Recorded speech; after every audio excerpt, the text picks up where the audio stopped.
What happened was that it just continued to grow and grow and grow and got to be so big a cultural phenomenon that it essentially had just swept out of the ballrooms after 3 years.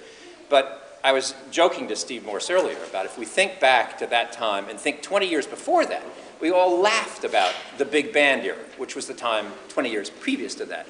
And now we're still living off of the culture that grew and blew up at that period. I mean, we obviously had the Grateful Dead, and we had the Allman Brothers, and we had Led Zeppelin, and many of those acts are still the mainstay of what we're listening to on radio and have become a large part of that cultural fabric. It was a wild and crazy time, and the interesting thing about it is we were also able to mix in. We were talking about Roland Kirk, who I think was one of the most interesting, phenomenal jazz musicians of all time. We could mix Roland Kirk in, or Sun Ra, or a Van Morrison, or a Mose Allison. And we did these mixed cultural bills because it worked. And it also worked on radio.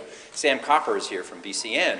We were all essentially one culture. We had no idea where it was going to go. We had no idea that this would sweep through America to the extent that it did and have the impact that it did. And so I really was the luckiest man in the world to be in one of these few epicenters where this culture just shifted in such a momentous way.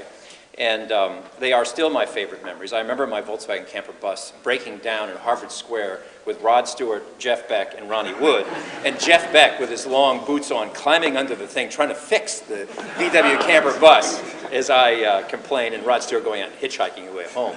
But there are lots of stories, and it was a strange, difficult building to work. And one of my favorite experiences too, and I'll stop here, but we were not liked politically, as Steve made reference to, because we were seen as long-haired hippies.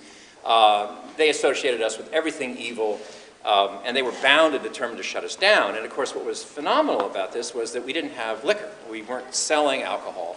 So, you know, we weren't getting the pressure that a club with alcohol would get.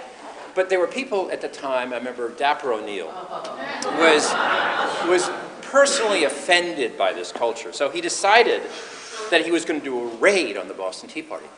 And so he staged this enormous raid. But fortunately, we had friends, and we knew he was coming. And so he went through, they swept through the Tea Party, and of course everyone was well behaved, and we had already made sure we would clean up our act. And the Herald headline wrote, "Soda Pop Raid Fizzles."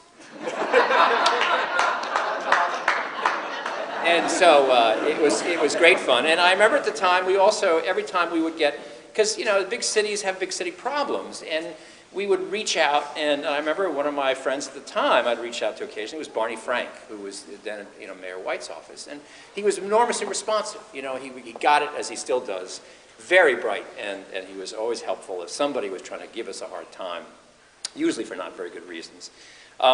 But it was an amazing time. We were all very fortunate to be at an incredible place, and there weren't very many of them that were special like that, and I think we're all fortunate to have lived through it. Thanks a lot for coming.